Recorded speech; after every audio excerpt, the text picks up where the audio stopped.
Welcome back to another episode of the 1% Life Podcast. I'm your host, Coach JT.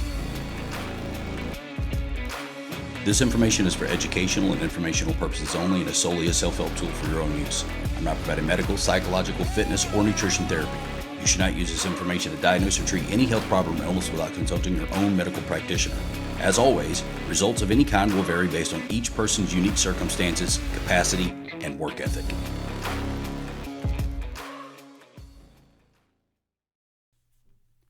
From 2007 to mid-2013, I stayed somewhere between 250 and 275 pounds. If you you'd scroll back on social media, on Facebook, you can see the old pictures. And I was unhealthy. I had bad knees. I snored every night, got crappy sleep, had sleep apnea. In fact, I'd wake up not being able to breathe in the middle of the night. 3 or 4 times a year, I'd have a bad sinus infection. Acid reflux if I ate the wrong stuff or too much stuff. Frequent headaches, sinus pressure headaches. Was depressed. My energy level was garbage. I got random skin rashes. My hormones were off. I was big and unhealthy. But I hadn't cared about health up until then. I'd focused on one thing and health wasn't it.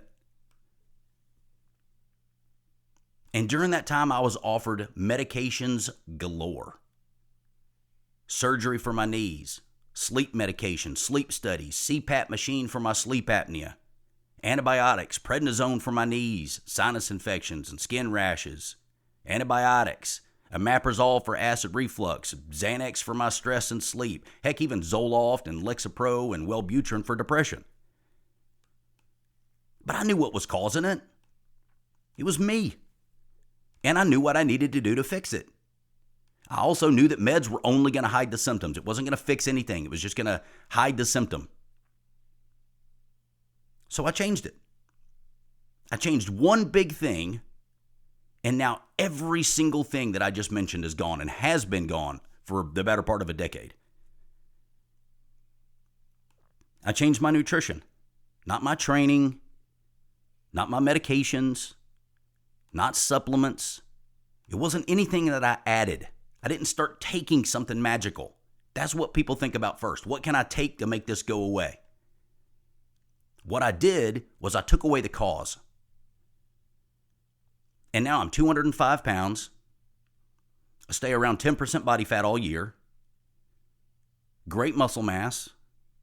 Maintaining that at 50 years old, no problem. No medications. I sleep like a baby. No acid reflux. Insane energy, great focus, healthy knees, healthy joints, happier than I've ever been. I can't even remember what being depressed was like. But you know what? If I went to a doctor today, they'd probably still medicate me for some of that stuff. There is no cure. You're just controlling it with your diet, but you'll always have it. Once you come down with type 2 diabetes or depression, or you've got bad knees or sleep apnea or chronic headaches, you're going to have it forever. How many people have been told that? Same thing as fibromyalgia and thyroid disorders and lupus and Crohn's and gout and hypertension and all kinds of other inflammatory issues. The best thing you can do is hope to control your dosage with your diet. But then what? You have to follow up regularly, make sure it's not getting worse. Change meds if one's not working or add one. Change the dosage. Maybe you add more medications. Then you got to get them filled. Then you got to follow up again. Then you get more blood work every 90 days. Then maybe you got to see a specialist. Then they order more tests. Then you change meds again or add more meds again. Then you get those filled. Then you follow up with your primary care. It keeps going and going and going. How familiar is this to some of you guys? Where does it end?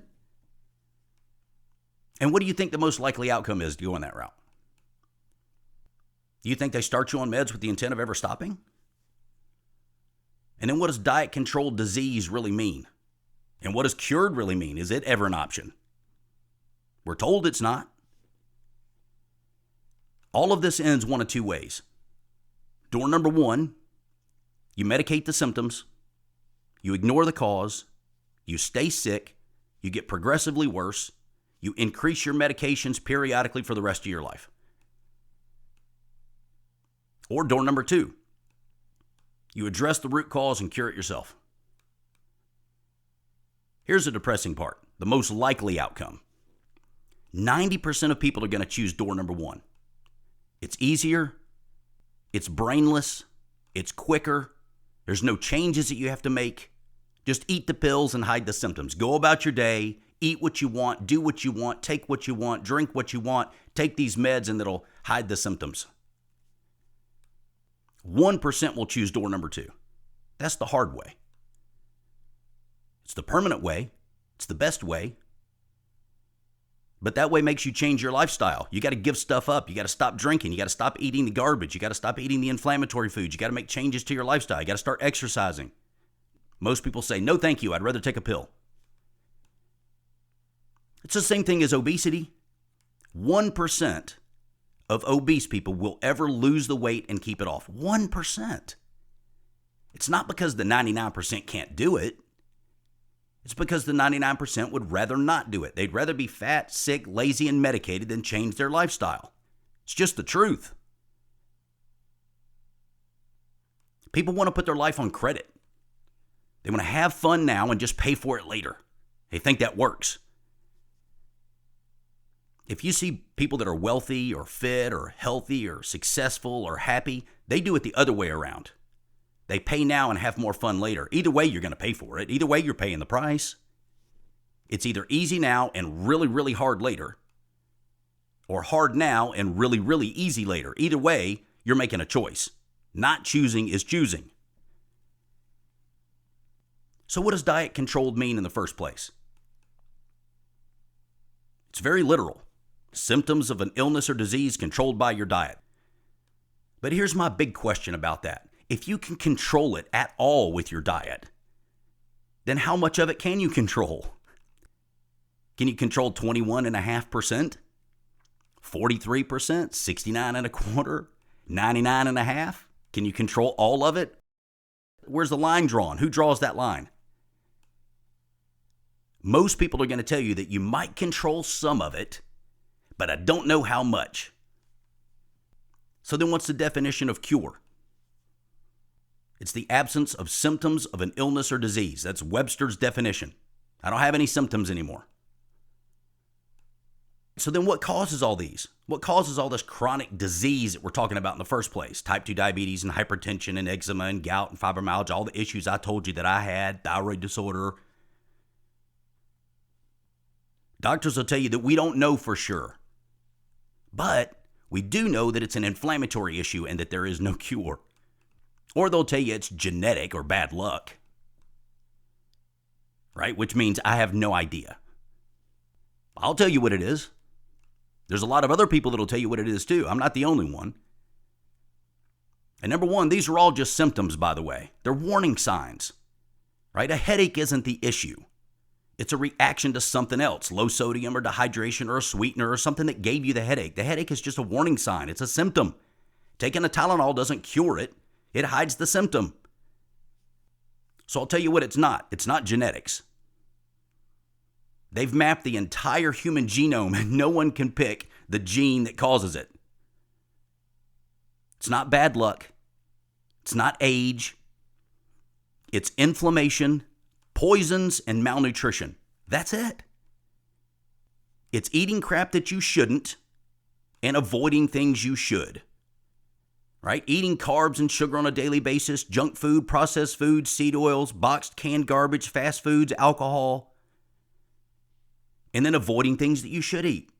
Macro and micronutrients, proteins and fats, and then C and D and zinc and magnesium, sodium, B vitamins, proper hydration, electrolytes, things we need.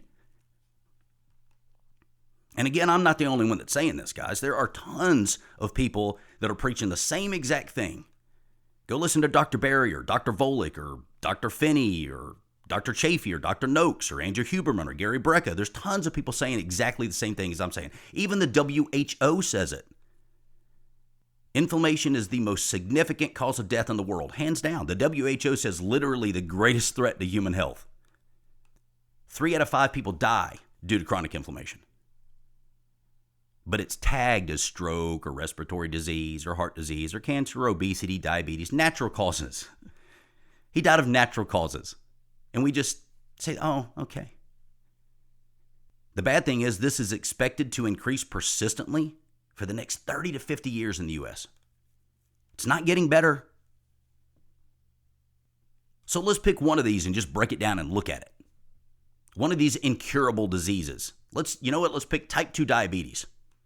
It's a very, very common disease that people believe that once they have it forever, and that it's only diet controlled. The number of people with type 2 diabetes has gone up every single year since the 1980s. It was 108 million people in 1980, 422 million people in 2014, and then 550 million people in 2023. Why? Why is it going up? The percentage is going up, by the way, too, not just the number. I understand the population's increasing. That's not it. Is it because we're not as smart? Have medicines got worse? Don't know what we're doing? Nope. But it is a $400 billion industry. The drug market is valued at $62 billion as of 2022, the diabetes drug market. And 95% of that would be gone if people change the way they eat. 40 to 50% of the population is either diabetic or pre-diabetic. And then here's the kicker. 95% of all diabetes on the planet is type 2. And type 2 is 100% self-induced. It's lack of exercise and crappy nutrition. Guys, I've worked with thousands of people over 3 decades. Thousands of people with type 2 diabetes in particular over the past 3 decades. For 7 years, in fact, I worked in clinic and saw 15 to 30 patients a day, hundreds of those people with type 2 diabetes. Some with A1Cs as high as like 11 and 12. And I have never, ever met a single one who couldn't reverse it with nutrition and exercise. Never. Some have to do different stuff a little bit, try a little harder, takes another couple weeks, but everybody can reverse it. There's plenty who wouldn't, but none who couldn't. It's the same thing as obesity again, right? They also call that a disease. If you look it up, obesity is a disease. At what point do you come down with obesity? You born with obesity? You catch it? There's no one who can't lose weight. Most people just don't.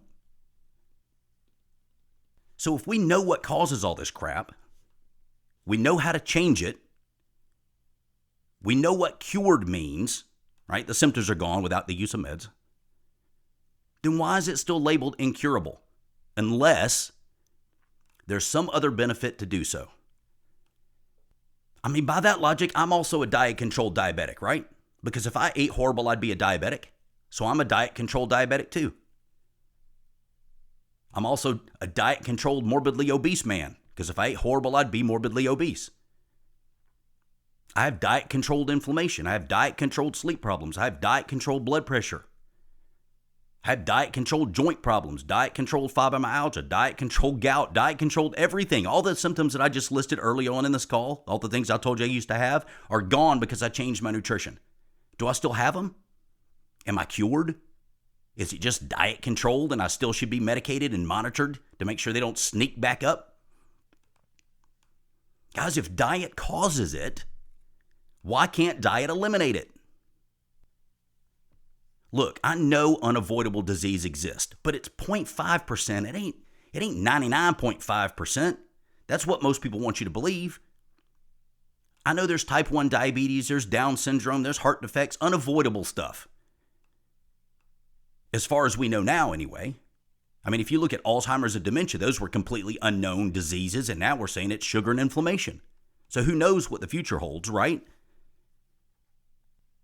But none of these chronic inflammatory issues and diseases that we're talking about are genetic.